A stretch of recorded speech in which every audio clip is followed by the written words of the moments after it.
大家好，欢迎收看扣马电竞。S13 全球总决赛已经结束快2周了。对 LPL 赛区来说，今年的世界赛之旅虽然拿到了亚军，但依旧是很耻辱的一年。因为 T1 战队以一己之力突破了 LPL 3支队伍的包围，最终拿下了冠军。算上瑞士轮晋级赛 BLG 输掉的 BO3、LPL 4支战队都败给了 T1 这支队伍。随着转会期到来， T1 全员续约再战1年，而 LPL 出征世界赛的4支队伍阵容都发生了不小的变化，其中京东的阵容调整最大。红米教练宣布离队之后，滔博双子星也先后跑路，原班阵容已经无法实现了。Ruler 在近日接受 LCK 媒体采访时，对整个 S13 历程进行了一波复盘。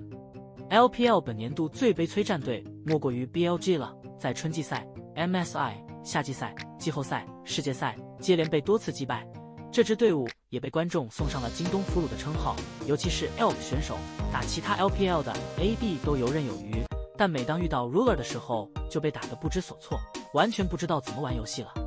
Ruler 在韩国接受采访时，对于 ELK 天敌的这个评价进行了回应。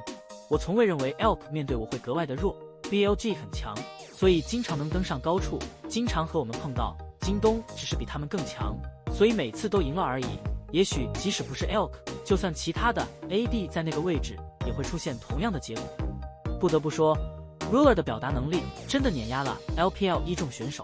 咱 LPL 赛区选手接受采访，要么就是队友打得好，要么就是很开心，很少才有这种逻辑清晰而且能够明确表达出来的选手。史蒂这波回应将其他 AD 拉到了同一水平，不仅没有贬低到 ELK 选手，展现了自己的实力。在后续的采访中， Ruler 被问到和 LCK 的选手对决了1年，有什么感想？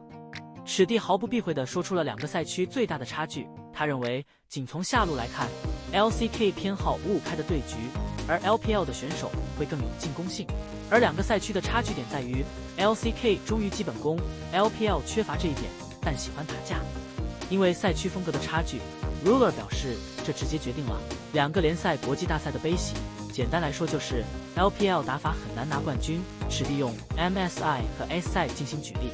MSI 赛程短，强势英雄可以直接玩到最后，但世界赛不一样，从瑞士轮到淘汰赛都会有不同的英雄出现，所以版本理解是最关键的。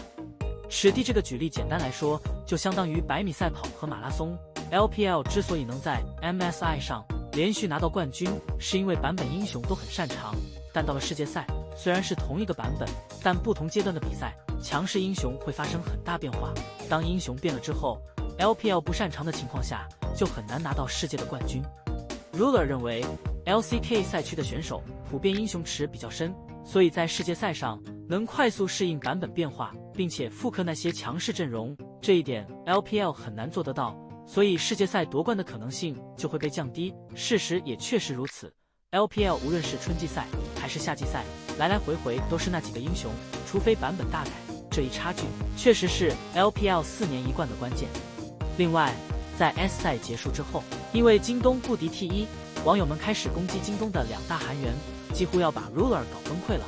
他的韩服 ID 也从原本的3星 Ruler 更改为了不要烦我。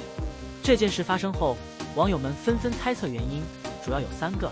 第一个就是前面说的 LPL 节奏太大，网友的谩骂声太多。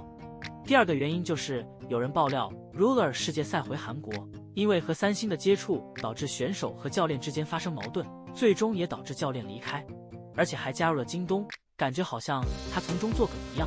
这件事搞得他心烦意乱，当然了，是不是真的我们也不知道。第3个原因就是京东战队先跟 Ruler 续约了，结果又没有引入实力强的队友，上路甚至考虑启用新人。 Ruler 大老远跑来 LPL 就是想要快速拿到荣誉，就跟 Viper 一样，结果现在居然要带新人，这对他来说是难以接受的，所以才会更改名字表达不满。真相是什么我们也不知道，只能猜测而已。其实 S 赛 Ruler 的表现真的没有什么可以可喷的，其实说 Ruler 把京东抬到了4强也不为过。好了，以上就是本期的全部内容，你们觉得 LPL 最大的问题出在哪里呢？大家有什么想说的，欢迎在下面的评论区交流讨论，我会去挨个查看。感谢老爷收看，欢迎点击订阅，我们下期再见。